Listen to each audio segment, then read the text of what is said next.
ប្រតិបត្តិព័ត៌មាននិងព្យាករណ៍កម្ពស់ទឹកក្រសួងធនធានទឹកនិងឧតុនិយមបានឲ្យដឹងថា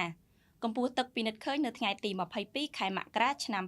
2026វេលាម៉ោង7ព្រឹកតាមបណ្ដាស្ថានីយជលសាស្ត្រ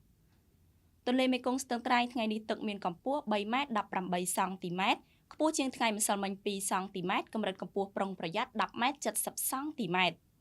ទន្លេមេគង្គក្រចេះថ្ងៃនេះទឹកមានកម្ពស់8ម៉ែត្រ40សង់ទីម៉ែត្រទាបជាងថ្ងៃម្សិលមិញ3សង់ទីម៉ែត្រកម្រិតកម្ពស់ប្រុងប្រយ័ត្ន22ម៉ែត្រទន្លេមេគង្គកំពង់ចាមថ្ងៃនេះទឹកមានកម្ពស់3ម៉ែត្រ64សង់ទីម៉ែត្រខ្ពស់ជាងថ្ងៃម្សិលមិញ2សង់ទីម៉ែត្រកម្រិតកម្ពស់ប្រុងប្រយ័ត្ន15ម៉ែត្រ20សង់ទីម៉ែត្រទន្លេបាសាក់ចាក់ទៅមុខថ្ងៃនេះទឹកមានកម្ពស់2ម៉ែត្រ72សង់ទីម៉ែត្រខ្ពស់ជាងថ្ងៃម្សិលមិញ1សង់ទីម៉ែត្រកម្រិតកម្ពស់ប្រុងប្រយ័ត្ន10ម៉ែត្រ50សង់ទីម៉ែត្រទន្លេមេគង្គអ្នកលឿងថ្ងៃនេះទឹកមានកម្ពស់2ម៉ែត្រ4សង់ទីម៉ែត្រខ្ពស់ជាងថ្ងៃម្សិលមិញ5សង់ទីម៉ែត្រកម្រិតកម្ពស់ប្រុងប្រយ័ត្ន7ម៉ែត្រ50សង់ទីម៉ែត្រ